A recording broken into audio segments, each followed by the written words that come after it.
也随之侵入。这一护棍 Melanjutkan dari part 1 yang tadi, Yu Yin membantai habis-habisan Wang Lin. Tentu pertempuran yang begitu besar membuat Muwan menjadi khawatir sama keadaan kekasihnya. Dia ingin mencoba keluar dari pelindung lonceng ini untuk menyelamatkan Wang Lin, tapi nggak bisa guys, karena gelangnya terus bereaksi menghalangi dirinya. Kita pindah lagi ke tengah medan pertempuran. Yu Yin menyuruh semua orang yang ada di sana agar menyerang ke arah Wang Lin, sehingga terjadilah pertarungan besar di sana. Tapi Wang Lin mendominasi dengan mengeluarkan ratusan jiwa miliknya dan menghempaskan semua pasukannya mendekat. Gak cuma itu, Wang Lin melesatkan jiwa-jiwanya untuk menyerang Yu Yin guys. Yu Yin terlalu kuat, menggunakan teknik benang-benang merah yang ada di seluruh kota untuk menahan ribuan jiwa itu. Gak cuma itu, ternyata dia bisa merubah struktur kotanya menggunakan benang merah tersebut. Ibaratkan kota ini sudah dibawa kendali sepenuhnya di bawahnya Yu Yin. Gila, hebat banget ini orang ya. Alhasil Wang Lin pun diserang dan pertarungan mereka terus berlanjut. Sampai pada akhirnya, Wang Lin terkena benang miliknya dan membuat dia terluka parah.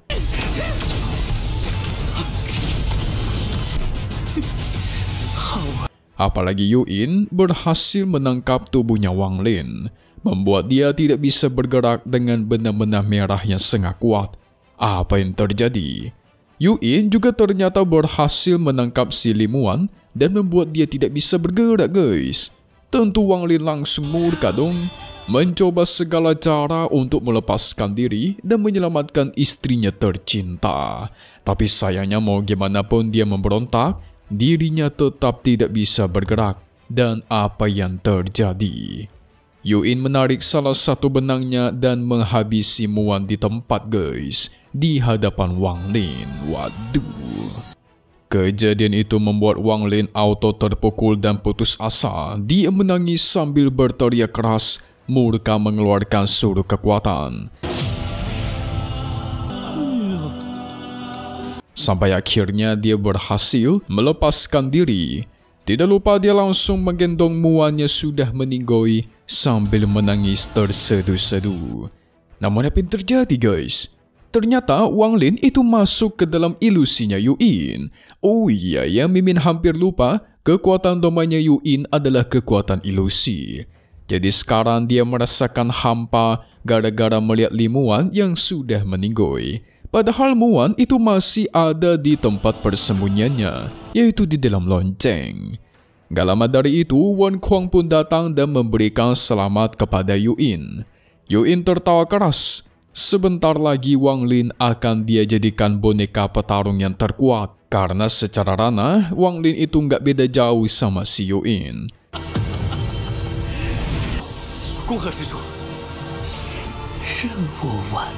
Ternyata sebelum Wang Lin bertarung, dia sudah memberikan Muwan sebuah gelang guys, yang bisa membuat mereka terus berkomunikasi. Nah, karena dia tahu kalau dirinya bakal masuk ke dalam teknik domain ilusinya Yu Yin, jadi dia meminta tolong kepada Muwan agar membantu dia sadar kalau semisal gelangnya bereaksi. Muwan pun yang melihat itu langsung menggunakan energinya untuk memanggil Wang Lin kembali sadar secara terus-menerus. Kita pindah ke sisi Wang Lin yang masuk terlalu dalam ke dalam ilusinya Yu Yin. Tapi untungnya gak lama dari itu gelangnya bereaksi guys, membuat Wang Lin sadar kalau dia sudah jatuh ke dalam ilusi. Di detik-detik terakhir Muwan pun mulai pingsan gara-gara kehabisan energi spiritual. Dan untungnya Wang Lin sempat sadar dan terbangun dari ilusi sialan ini. Yu Yin terkejut. Kok bisa Wang Lin terbangun dari ilusinya? Gak cuma itu, Wang Lin memadatkan kekuatan menggunakan kekuatan domain hidup dan mati. Yu Yin tidak mau menyerah, terus menyerang membentuk formasi besar. Tapi sayang serangan itu dengan mudah dihancurkan oleh Wang Lin. Dia juga langsung melesatkan naga emas guys, menghajar Yu Yin habis-habisan. Tidak kasih napas, Wang Lin melesat dengan membantainya. menghabisi dia dengan tinju bertubi-tubi seperti menghajar samsak. Bahkan si Yuin dihempaskan sampai meninggoy guys, mampus. Setelah itu dia kembali ke Limuan untuk mengecek keadaannya yang sempat pingsan. Melihat Muan yang masih tidak sadarkan diri, Wang Lin membawanya pergi.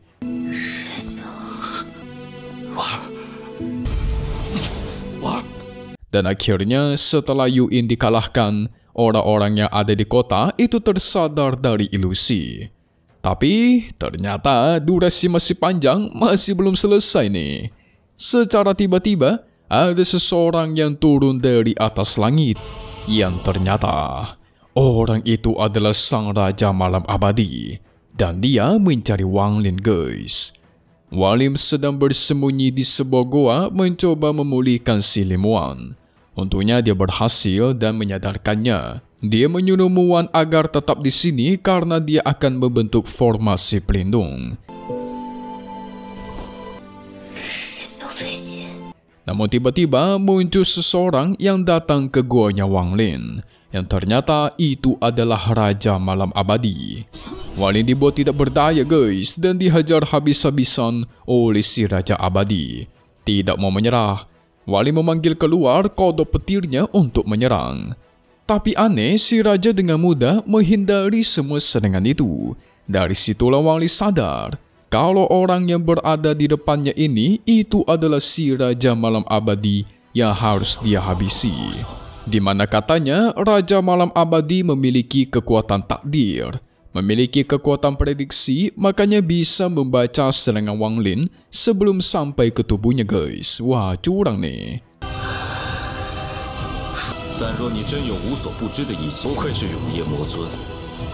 Wang Lin mencoba bernegosiasi, meminta penawar racun yang ada di tubuhnya Muan dan berjanji nggak bakal mengganggunya.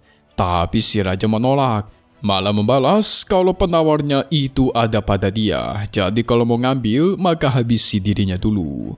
Sang Raja mengeluarkan sosok binatang naga biru, melancarkan serangan guys. Terjadilah pertarungan besar di sana. Wang Lin kesulitan melawan Raja Malam Abadi karena semua gerakannya itu bisa diprediksi. Tapi karena nggak ada cara lain, dia pun harus menggunakan kekuatan domain. Namun sayangnya usaha itu juga masih sia-sia saja. Sang Raja menggunakan salah satu harta senjatanya menggagalkan tekniknya Wang Lin. Gak cuma itu, dia menyerang Wang Lin bertubi-tubi sampai membuat dirinya terluka parah. Ketika dia mau menghabisi Wang Lin dan membantainya, tiba-tiba tuar. Ledakan besar pun terjadi guys. Ternyata Wang Lin secara tepat waktu memanggil tubuh aslinya, yaitu tubuh Dewa Kuno. Alhasil segera Wang Lin pun bersatu dengan tubuh aslinya itu. Dan kita pasti sudah tahu, muncullah sosok Wang Lin dengan kekuatan Dewa Kuno. Mantap! Segera keadaan pun berbalik. Wang Lin bersatu melesat menyerangnya dan menghajar habis-habisan Raja Malam Abadi. Di sisi lain, Wen Kuang sedang masuk ke dalam kuil leluhurnya guys, atas perintah dari sang ayah, di mana ayahnya adalah Raja Malam Abadi.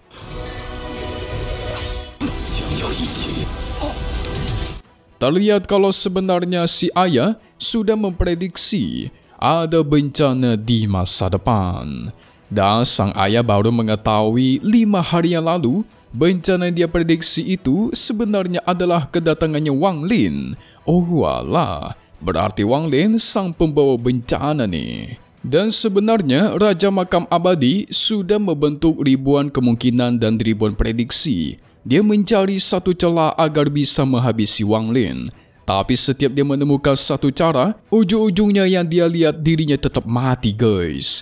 Jadi artinya Raja Malam Abadi tidak akan bisa selamat dari Wang Lin. Sehingga satu-satunya yang dianggap bisa membantai Wang Lin adalah anaknya guys, yaitu Wen Kuang. Karena sebuah sudah terlambat, pada akhirnya sebelum ayahnya dibantai oleh Wang Lin, dia pun mengumpulkan semua kekuatannya guys, mengirimkan semua senjata dan kekuatannya kepada Wen Kuang. Pada akhirnya, Wang Lin mengeluarkan tombak raksasanya menyerang ke arah sang Raja Malam Abadi dan Tuar. Terjadilah ledakan yang sangat besar di sana, sementara Wen Kuang mendapatkan semua kekuatan milik sang ayah, bukan cuma milik ayahnya doang, bahkan milik para leluhur terdahulu. Jadi, leluhur-leluhur guru yang dulunya masih hidup itu mewariskan kekuatan mereka ke setiap generasi selanjutnya. Berarti sekarang, di dalam tubuhnya Wen Kuang memiliki banyak kekuatan nih.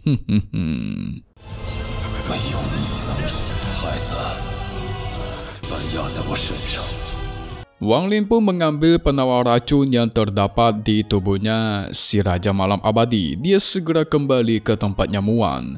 Memberikan penawar itu, mencoba memulihkan tubuh sang kekasih dan akhirnya Muan pun sembuh. Membuka matanya dengan posisi terbebas dari racun sialan Malam Abadi. Mantap! Setelah Wen Kuang mendapatkan semua kekuatan dari leluhur bahkan ayahnya sendiri, mau itu harta, kekuatan, janji, visi, dia langsung berubah drastis. Menerobos kerana formasi jiwa tahap akhir. Wah, serem ini ya guys. Penampilan barunya sangat agung, bahkan semua warga di sana bersujud. Hal pertama yang dilakukan adalah mengaktifkan formasi 10.000 jiwa. Sekarang dia bisa mengendalikan istana takdir. Secara tidak langsung bisa menggunakan kekuatan takdir seperti ayahnya guys. Di sisi lain, Muan merasakan kesakitan luar biasa. Setelah Wang Lin cari tahu, ternyata banyak murid sekte Tianyun yang jiwanya diambil oleh Wen Kuang. Wah, ini cari mati dia nih. Jiwa Muan dipastikan akan aman karena bakal Wang Lin cari nanti. Soalnya kan jiwa mereka berdua sudah saling terhubung dengan harta gelangnya. Nanti bakal dia cari jiwanya setelah pertarungan selesai. Sehingga jiwanya Muan pun diserap oleh Wen Kuang. Tidak butuh waktu lama, Wang Lin langsung dihampiri oleh Wen Kuang. Wen Kuang di sini sudah sangat percaya diri guys. Kecepatannya sangat luar biasa, membuat Wang Lin diserang tanpa bisa bertahan. Ini tentu bencana ya. Wali menyerbu, keduanya bertarung seperti binatang buas. Ledakan pun tercipta di mana-mana. Kita bisa melihat, di sini Wang Lin memukul Wen Kuang tanpa henti seperti samsak tinju. Mantap. Tapi durasi kita masih panjang guys. Ini barulah awal ronde. Wen Kuang belum mengeluarkan seluruh kekuatannya pula. Dan kalian mesti ingat, di dalam ingatannya Wen Kuang sudah ada banyak kekuatan dari semua leluhur guru iblis Malam Abadi. Mau itu ayahnya bahkan leluhur-leluhur terdahulu. Apalagi sekarang dia memegang formasi terlarang yang sudah diwariskan selama 6.000 tahun lebih. Setiap sebelum leluhur mereka itu mati, pasti mewariskan teknik, harta bahkan kekuatan kepada generasi selanjutnya. Bahkan kekuatan domain sekalipun guys. Curang dong. Serem juga ya kekuatan dari kota Malam Abadi ini. Bahkan ayahnya sudah memprediksi kalau Wang Lin bakal mengikat jiwanya dengan si Muan. Dan yang paling mengerikannya adalah ayahnya sudah meramal guys, Wang Lin akan mati. Dan ketika dia mati, maka mereka bisa mengisi ulang formasi 10.000 jiwa dengan tubuh dewa kunonya Wang Lin. Ketika itu terjadi, maka rencana mereka sudah sukses. Wang Lin tentu menyadari ini berbahaya, dia mengeluarkan tombak terlarang. Beradu melawan pedang racunnya sendiri. Ribuan jiwa pun dikeluarkan guys.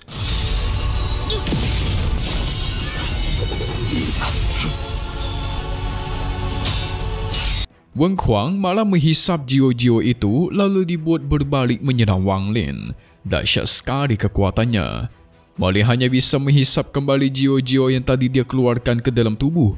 Tentu membuat dia bingung dong. Gimana ini?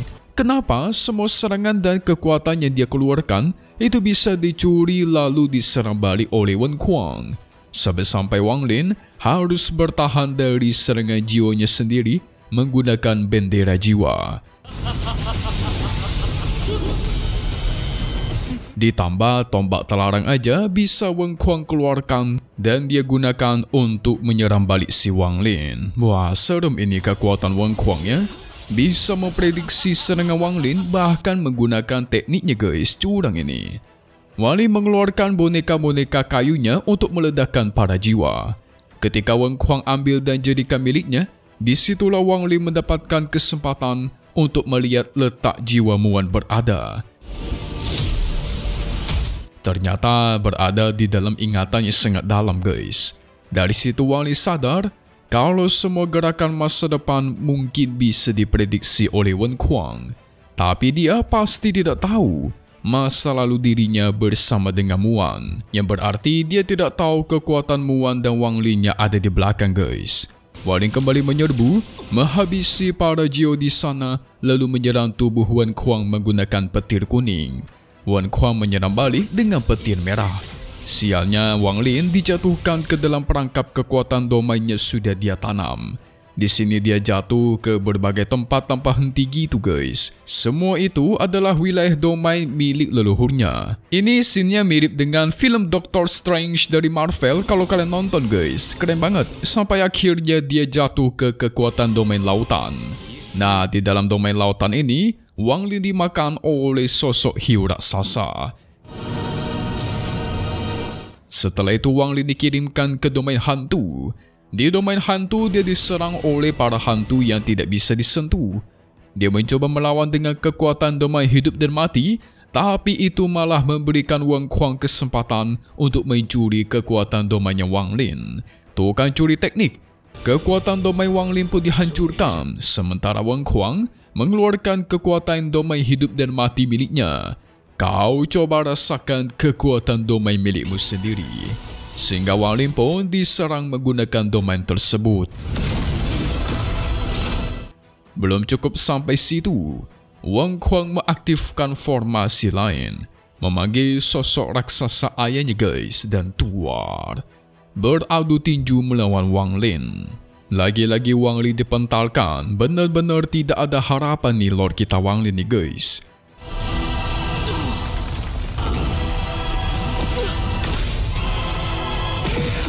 Wang Kuang ingin mendapatkan tubuh asli dewa kunonya Wang Lin untuk menyempurnakan rencananya. Karena juga dari awal tubuh dewa kuno inilah yang membuat mereka kesulitan melawan dia guys. Jadi tubuh dewa kunonya yang Wang Lin berisikan rambut merah ya guys. Wang Kuang menghisap tubuh dewa kuno Wang Lin. Tapi itulah saatnya bagi Wang Lin untuk merasuki pikirannya Wang Kuang dengan tubuh aslinya. Memasuki pikiran Wang Kuang demi menyelamatkan Li Muan. Oh, ternyata inilah rencana dia guys. Jadi buat kalian yang gak paham, singkatnya musuhnya itu memang bisa melihat takdir masa depan. Tetapi mereka tuh gak tahu kalau tubuh dewa kunonya memiliki kesadaran spiritualnya sendiri guys. Dan tubuh dewa kuno Wang Lin bukan cuma sekadar tubuh biasa, melainkan kesadaran dewa ilahi di baliknya yang tidak bisa diprediksi. Karena dia tubuh dewa kuno, otomatis tidak bisa dilihat takdirnya guys. Wang Lin terus menyerang para leluhur yang ada di dalam pikirannya Wang Kuang.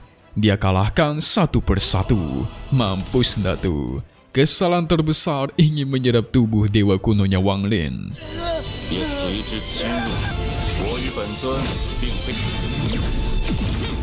Tubuh aslinya Wang Lin sangat kuat, tetapi para leluhur menggabungkan kekuatan untuk menangkap dirinya.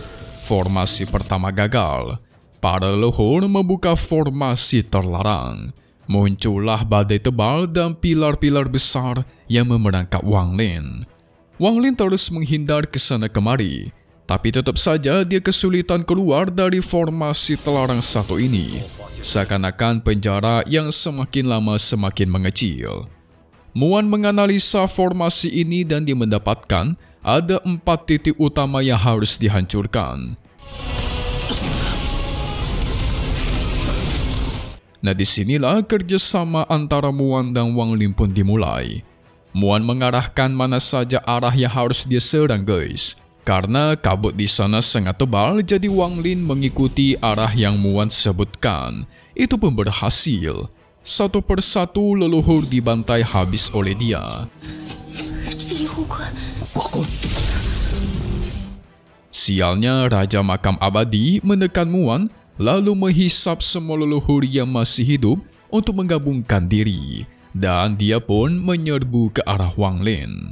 Sayang sekali, tetap saja dari sisi fisik, tubuh Dewa Kuno Wang Lin jauh lebih kuat, membuat dia dipukul secara bertubi-tubi seperti batang pohon pisang yang dipukul oleh salam dari binjai. Raja Malam Abadi mengaktifkan kekuatan kegelapan. Itu mengincar Limuan dengan tangannya super besar. Lalu dia lancarkan serangan pedang raksasa yang terbentuk oleh koin kematian. Wang Lin segera menang serangan itu agar tidak mengenai Muan dan Tuar. Ledakan besar pun terjadi. Pada akhirnya, Raja Malam Abadi jatuh ke tangannya Wang Lin. Sang Raja Malam Abadi tidak percaya akan apa yang dia lihat. Tapi hasilnya, lehernya pun dipatahkan oleh Wang Lin dan semua formasi ingatan di sana itu hancur lebur. Jiwanya Muan pun berhasil diselamatkan. Tapi pertarungan masih belum selesai. Gak selesai-selesai nih Min. Kan kita ingat masih ada Wen Kuang di luar guys. Kesadaran mereka pun kembali. Tapi sayang sekali, Wen Kuang tanpa ada kekuatan leluhur atau keluarga ayahnya, dia tuh bukan siapa-siapa guys. Dia udah kehilangan warisan kekuatan dari para leluhur. Gak ada satupun serangannya yang berguna di hadapan Wang Lin. Ini seakan-akan cuma anak kecil yang melemparkan kertas tisu. Pada akhirnya Wang Lin tinju sampai dia masuk ke dalam tanah. Nah lo, sayang sekali. Padahal tinggal selangkah lagi rencana Wukong itu bakal tercapai. Tapi gara-gara Wang Lin, gagal hancur semuanya guys. Setelah itu Wang Lin menangkap Muan yang terjatuh. Wow, ini mah romantis ini pasti ya. Mereka pun pergi dari sana sambil berpelukan. Hihihi. Singkat cerita, kondisi pun sudah aman. Muan merasa sedih karena atas apa yang sudah terjadi banyak sekali yang meninggal dalam perang itu. Namun yang lebih dia sedihkan lagi adalah Wang Lin yang akan pergi dalam beberapa waktu. Dia pastikan akan kembali dalam waktu yang tidak terlalu lama. Jadi tidak perlu khawatir. Sebagai wanita yang mendukungmu, aku akan selalu menunggumu, kata si Muan. Wow, wanita macam apa yang seperti ini ya guys? Coba carikan satu buat Mimin woi. Mimin capek nih menjomblo mulu, hehehe. Keduanya pun bermesraan dan berpelukan. Ya, jujur sih, Wang Lin the movie seru banget. Kalau menurut prediksi Mimin ya guys, ini kan si Wang Lin perginya lama untuk melakukan kultivasi.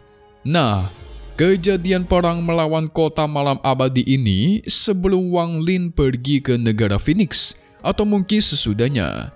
Karena di sini kita lihat kekuatan Wang Lin masih formasi jiwa tahap awal bahkan tahap menengah. Jadi sebelum dia bertarung melawan Hong Tie. Atau mungkin bahkan sebelum dia menjadi kakek-kakek hidup di kota kecil yang dihancurkan oleh negara Sue waktu itu guys. Ingat gak kalian? Waktu itu si Wang Lin pergi selama ratusan tahun dan menjadi seorang kakek-kakek pembuat ukiran patung kayu sampai dia tua. Nah, kayaknya sih kejadian perang itu sebelum Wang Lin pergi ke sana ya. Atau mungkin sesudah ya. Karena di sini Wang Lin udah menguasai kekuatan domain hidup dan mati. Pusing ah. Coba kita diskusi di bawah di kolom komentar, oke? Selesai dulu untuk Xianni Renegade Immortal The Movie. Seru banget bukan untuk Tonghua 1 ini? Movie-nya loh. Nanti Mimin gabungkan full ya, sekitar 40 menit lebih dan Mimin rilis di channel satu lagi, oke? Buat kalian suka nonton full secara langsung. Oke, Mimin mohon pamit undur diri dulu. Oke, kalau gitu, see you guys.